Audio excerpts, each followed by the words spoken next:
Hope you all are fine. जैसे कि हम लेजर पोस्टिंग के बारे में डिस्कस कर रहे थे। लेजर पोस्टिंग में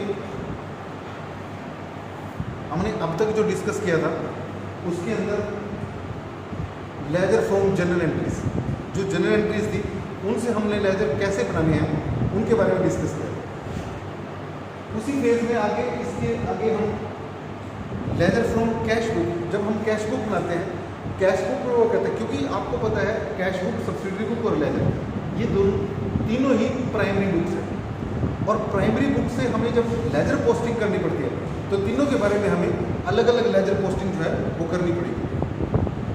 तो उस सिचुएशन के अंदर, उस सिचुएशन में हम किस प्रकार से वो करेंगे, वो लेजर पोस्टिंग हमने किस प्रकार से करनी थी। अभी तक हमने जो डिस्कस किया वो लेजर पोस्टिंग हमने जनरल एंट्री से लेजर कैसे बनाते हैं उसके बारे में डिस्कस किया। आज हम इस फेज में कैश बुक से लेजर कैसे बनाया जाएगा उसके बारे में डिस्कस करेंगे।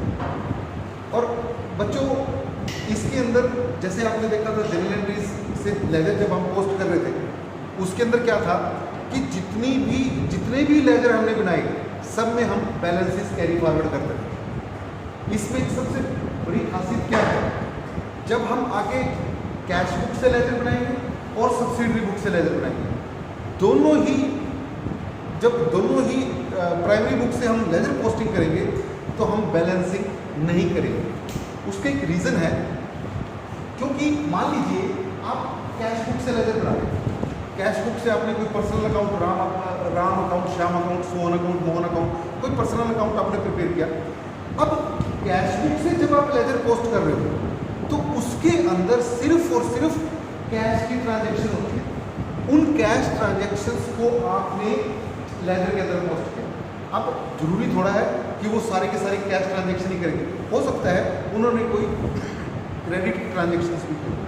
तो ऐसी सिचुएशन के अंदर हमने क्या करना है, उसकी बैलेंसिंग हम नहीं कर सकते, क्योंकि हो सकता है उसकी कोई सब्सिडरी बुक में कोई एंट्री हो रही है पर्सनल अकाउंट की, या फिर कैश बुक में हो गई है, या कोई जनरल एंट्री बकाया है जिसको हमने जो है उसके लेजर में पोस्ट करना है। कोई चेक मिला है, चेक दिया है, क्योंकि उसकी हम कैश बुक में तो एंट्री करते नहीं, उसके लिए हम लेजर पोस्ट उसका जो है लेजर, इसीलिए इनको हम जो है इनकी बैलेंसिंग नहीं करेंगे। अच्छा, दूसरी बात आपको इसके अंदर एक चीज़ और ध्यान रखनी है, ये कुछ मैंने पॉइंट्स लिख रखे हैं, इन पॉइंट्स को आपने इसके अंदर ध्यान रखना है। और जब ये पॉइंट्स आप इसमें ध्यान रखोगे तो उसके अंदर आप क्या करोगे, अब इसके अंदर कुछ ट्रांजैक्शंस ऐसी हैं जिनकी हम जनरल एंट्रीज, जिनको हम लेजर के अंदर पोस्ट नहीं करते। अब वो कौन कौन चीज़, मैं उसके बारे में आपको बताना चाह रहा हूँ। सबसे पहले देखिए, आपको याद होगा, सबसे पहले आप अपने दिमाग में कैश बुक का परफॉर्मा देखिए, कैश बुक की एंट्रीज देखिए, आप किस प्रकार से कैश बुक प्रिपेयर करते थे। उसके अंदर आप देखिए, सबसे पहले आप टू बैलेंस ब्रोट डाउन लिखते थे, लास्ट में आप जो है जब डेबिट साइड का टोटल और क्रेडिट साइड उनके जो बैलेंसिंग करते थे उसको बाय बैलेंस कैरी डाउन या टू बैलेंस कैरी डाउन करके लिखते थे। अब आप इस पे आइए, सबसे पहले आपको ध्यान रखना है जितनी भी जो भी उसकी कैश बुक के अंदर ओपनिंग एंट्री और क्लोजिंग एंट्री, जो कि ओपनिंग एंट्री और क्लोजिंग एंट्री कैश बुक के अंदर सिर्फ कैश और बैंक कॉलम की होती है। अब जितनी भी वो एंट्रीज होंगी, ओपनिंग एंट्री, जो बैलेंस ब्रोट डाउन, जो कैश कॉलम का होगा, जो बैंक कॉलम का होगा, उसका हमें लेजर पोस्ट नहीं करना है, उसको लेजर पोस्टिंग में कहीं भी उसकी एंट्री नहीं करनी है।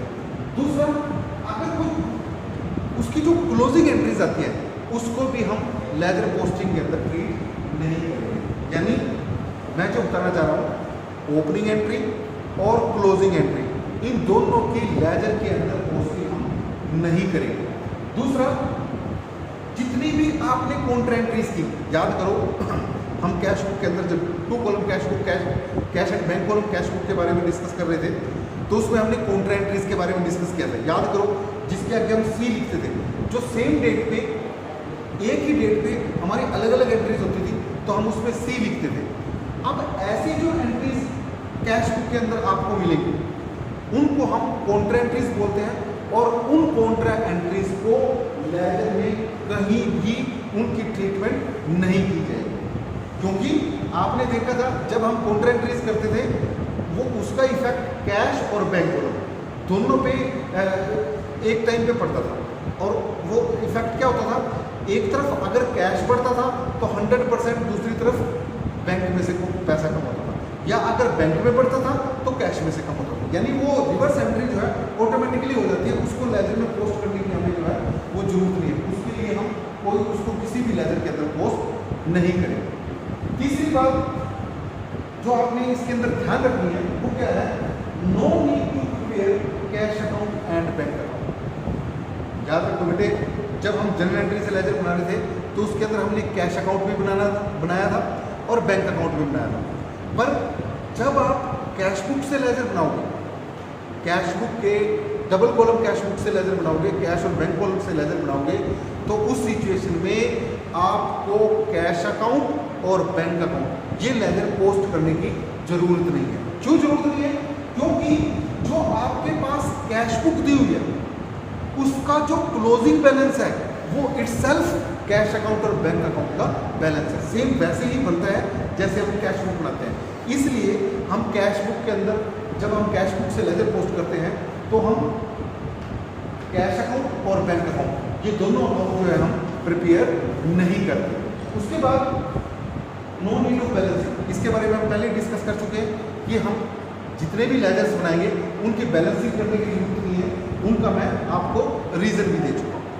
तो ये कुछ चीज़ें थी जिनको आपने कैश बुक से लेजर जब बनाओगे तो उसके अंदर आपको जो है ध्यान रखना पड़ेगा। अब आगे हम इसमें आपके बुक में 13.23 पे एग्जाम्पल दिया हुआ 13.23 डेज 13.23 डेज 4th एग्जाम्पल है आपका, उस 4th एग्जाम्पल के बारे में हम जो है इसमें डिस्कस करेंगे। अब आप अपनी बुक में देखिए 13.24 पेज पे आप अपनी बुक को टैली करोगे, उसके अंदर एक कैश बुक बना के दे रखी है आपको क्वेश्चन में। जब आपको क्वेश्चन दिया होगा from the following transaction prepare cash book and then post them into ledger, इस तरीके से अगर क्वेश्चन दिया है तो ये अंडरस्टूड है बेटे आपको सबसे पहले कैश बुक प्रिपेयर करनी पड़ेगी। उस कैश बुक को प्रिपेयर करने के बाद आपको जो है लेजर पोस्ट करना पड़ेगा। यहाँ पे हम कैश बुक प्रिपेयर नहीं कर रहे, मैं आपको सिंपल लेजर्स के बारे में डिस्कस करूँगा। अब यहाँ पे ये आपको 13.25 पेज पे कैश बुक का सोल्यूशन दिया होगा, कैश बुक बना के आपको दे रखी है। अब ये कैश बुक दे रखी है, इसके हमें लेजर पोस्ट करनी है। सबसे पहले हम डेबिट साइड का लेते हैं, उन डेबिट साइड के सारे बैलेंसेस के जो है डेबिट साइड के जितने भी बैलेंसेस हैं उनके हम लेजर पोस्ट करते हैं। अब यहाँ पे देखिए सबसे पहले दिया हुआ है टू बैलेंस ब्रोट आउट, यहाँ पे कैश कॉलम में दिया हुआ है, बैंक कॉलम में आपको बैलेंस जो है वो ओवरड्राफ्ट बैलेंस है, इसलिए वो क्रेडिट साइड में लिखा हुआ बाई बैलेंस ब्रोट आउट। आपको तो कोई लेना देना नहीं, क्योंकि ओपनिंग बैलेंस और क्लोजिंग बैलेंस इनको हम लेजर में कहीं पोस्ट नहीं करते, तो इसलिए इस ट्रांजेक्शन को छोड़ो। उसके बाद आप देखिए 3rd of April to cheque in hand account. अब यहाँ पे ये चेक इन हैंड अकाउंट दिया हुआ है, आपने जो मैंने बताया है opening entry, closing entry, counter entry, इन एंट्रीज को छोड़ के सबके लेजर पोस्ट करने पड़ेंगे। अब सबसे पहले हम चेक इन हैंड अकाउंट बनाते हैं, जैसे जब हम लेजर बना रहे थे तो हमने डिस्कस किया था, सबसे पहले जो लेजर हम प्रिपेयर कर रहे हैं उस लेजर का नाम लिखते हैं, यहाँ पे लिख देते हैं cheque in hand account, cheque in hand account. यहाँ पे चेक इन हैंड अकाउंट बनाया। 3rd को देखिए यहाँ पे 3rd अप्रैल को दिया हुआ है टू चेक इन हैंड। ये अब आपने देखना है ट्रांजेक्शन, जितनी भी डेबिट साइड की ट्रांजेक्शन पे आप लेजर बनाओगे वो ट्रांजेक्शन क्रेडिट में जाएंगे, या तो बाई बैंक होगा या बाई कैश होगा। अगर ट्रांजैक्शन बैंक कॉलम में है तो बाई बैंक अकाउंट लिखेंगे, अगर ट्रांजैक्शन कैश कॉलम में है तो बाई कैश लिखेंगे, और कुछ नहीं लिखा है। क्यों? क्योंकि ये कैश बुक से लेजर हम बना रहे हैं। और अगर मान लो आप बाई चांस इसके अंदर कंफ्यूज हो जाते हो, भाई ये समझ में नहीं आया अभी कैसे लिखना है, डेबिट साइड का सबका बाई बैंक या बाई कैश, ये कैसे लिखेंगे समझ में नहीं। पर आपको आपको जर्नल से लेजर प्रॉपरली आता है तो उस सिचुएशन में आप देखिए जर्नल एंट्री पास करके देखिए। अब देखिए ये एंट्री इसने ट्रांजेक्शन फर्स्ट ट्रांजेक्शन में क्या कहा है, इसने थर्ड को transaction cheque for deposited in bank on the next day, यानी सेकंड को चेक मिला और थर्ड को उसने चेक को बैंक में जमा कराया। जब चेक को बैंक में जमा कराएगा तो हम उसकी एंट्री क्या करते हैं, बैंक अकाउंट डेबिट, उसकी एंट्री हम क्या करेंगे, bank account debit to checking.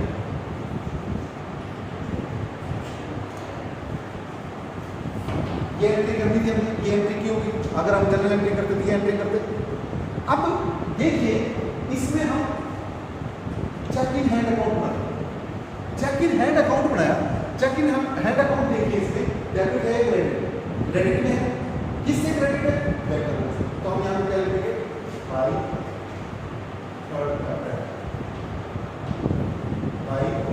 Bank account. यहाँ पे हम अमाउंट लिखेंगे जितने का चेक, कितने का था, 25,000, हाँ 25,000 का था, तो यहाँ पे हमने 25,000 का अमाउंट। अगर आपको कैश बुक से डायरेक्ट समझ में नहीं आ रहा तो उसके लिए आपको जनरल एंट्री करके उसको लेजर में पोस्ट करना पड़ेगा। अगर आपको कैश बुक से प्रॉपर्ली समझ में आ गया तो उसके लिए फिर आपको कुछ भी सोचने की जरूरत नहीं है। जितनी भी कैश बुक के जो डेबिट साइड के जितने भी लेजर हम प्रिपेयर करेंगे उन सब लेजर्स को हमने जो है क्रेडिट में, अगर बैंक कॉलम में ट्रांजेक्शन है तो बाई बैंक अकाउंट, अगर कैश कॉलम में ट्रांजेक्शन है तो बाई कैश अकाउंट से हम डिनोट करेंगे। ठीक है बेटा, उसके बाद देखिए नेक्स्ट वो कहते हैं टू बी आर। अब ये 16 को एक बी आर अकाउंट बनाएंगे, बिल्स रिसीवेबल अकाउंट। उसमें अंदर इसके अंदर ये देखिए ट्रांजैक्शन किसमें हुई, बैंक में हुई, कैश में, ये भी बैंक में हुई, बाई बैंक अकाउंट। कौन सी डेट को, ये 16 को अप्रैल, बाई बैंक अकाउंट। ये अमाउंट है 3,950, 4,950 रुपये है। ये जितना अमाउंट है उतने अमाउंट से हम इसकी ट्रांजेक्शन करेंगे, यानी जितनी भी ट्रांजेक्शन करेंगे। आगे हम महेश अकाउंट बनाएंगे, महेश की ये भी बैंक कॉलम में है तो इसको भी महेश अकाउंट लिख के Mahesh account by bank account, और यहाँ बैंक कॉलम में हम अमाउंट जो है वो लिख देंगे 8,800, ये अमाउंट हम यहाँ पे नोट कर देंगे। उसके बाद आगे जो है दिनेश। अब दिनेश में जो कॉलम उसमें जो अमाउंट है, यानी हमें दिनेश से कैश में अमाउंट रिसीव हुआ, ये 4,800 हमें कैश में रिसीव हुआ, तो हम दिनेश अकाउंट जो बनाएंगे, दिनेश अकाउंट कैसे बनाएंगे, देखिए दिनेश अकाउंट में मान लीजिए मैं इसका दिनेश अकाउंट बनाता हूँ, यहाँ पे लिख दिया दिनेश अकाउंट, और यहाँ पे जो कि क्रेडिट में है, जिस डेट में है बाई कैश,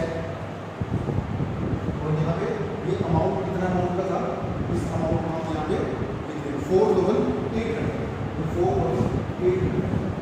और ये डेट थी हमारी 25 अप्रैल, यहाँ पे लिखेंगे 25 अप्रैल। मतलब इस तरीके से जितनी भी हमारी ट्रांजैक्शंस हैं, excluding opening entry, closing entry, counter entries, इन एंट्रीज को छोड़ के जितनी भी ट्रांजैक्शंस होगी उन सब ट्रांजैक्शंस को हमने जो है बाई बैंक या बाई कैश से जो है डिनोट करना है, डेबिट से। अगर बैंक कॉलम में ट्रांजैक्शन हुई है तो बाई बैंक अकाउंट लिखेंगे, और अगर कैश में ट्रांजैक्शन हुई तो बाई कैश अकाउंट लिखेंगे। इसी तरीके से हम क्रेडिट साइड में ट्रांजैक्शन का वो करेंगे। क्रेडिट साइड में ये सारा रिवर्स हो जाएगा, क्रेडिट साइड में सब जो है रिवर्स हो जाएगा, टू की जगह बाई हो जाएगा, बाई की जगह टू हम नोट कर देंगे।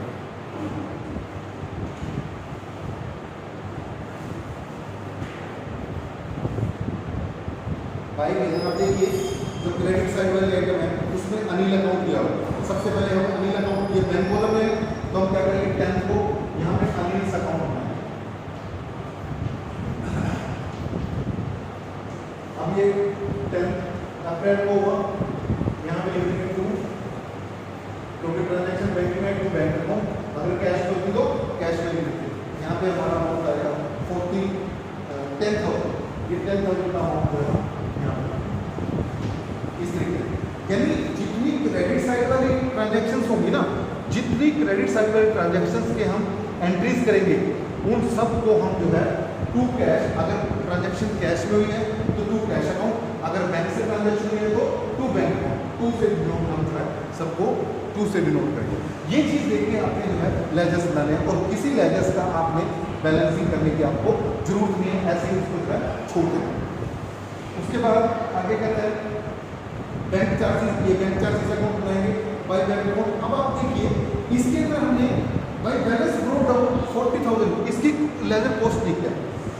क्यों इसका लेजर क्यों कॉस्ट नहीं किया?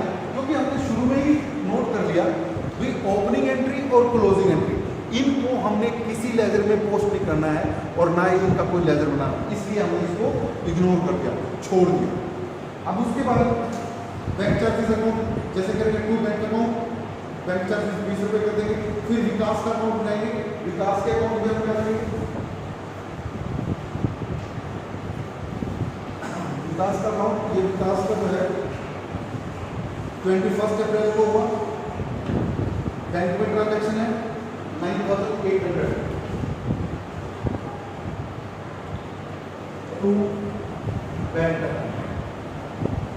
9,800, उसकी जो है 21 अप्रैल, यहाँ पे इसकी जो है 21 अप्रैल इसकी ट्रांजेक्शन है इस तरीके से। यानी जितने भी हमने क्रेडिट साइड के जितने भी लेजर प्रिपेयर करेंगे वो सब के सब हमने टू में, अगर बैंक में ट्रांजैक्शन हो रही है तो टू बैंक अकाउंट, अगर कैश में ट्रांजैक्शन हो रही है तो to cash account, bank account की जगह जो है टू कैश अकाउंट। जिस डेट को ट्रांजैक्शन हुई है वो डेट हम यहाँ पे लिखेंगे और इनकी बैलेंसिंग हम नहीं करेंगे। कोशिश करना कि इस हिसाब से आप जितने भी कैश के लेजर आप बनाओगे, कैश बुक से लेजर, उन लेजर्स को आपने इस तरीके से आपने प्रिपेयर करना है।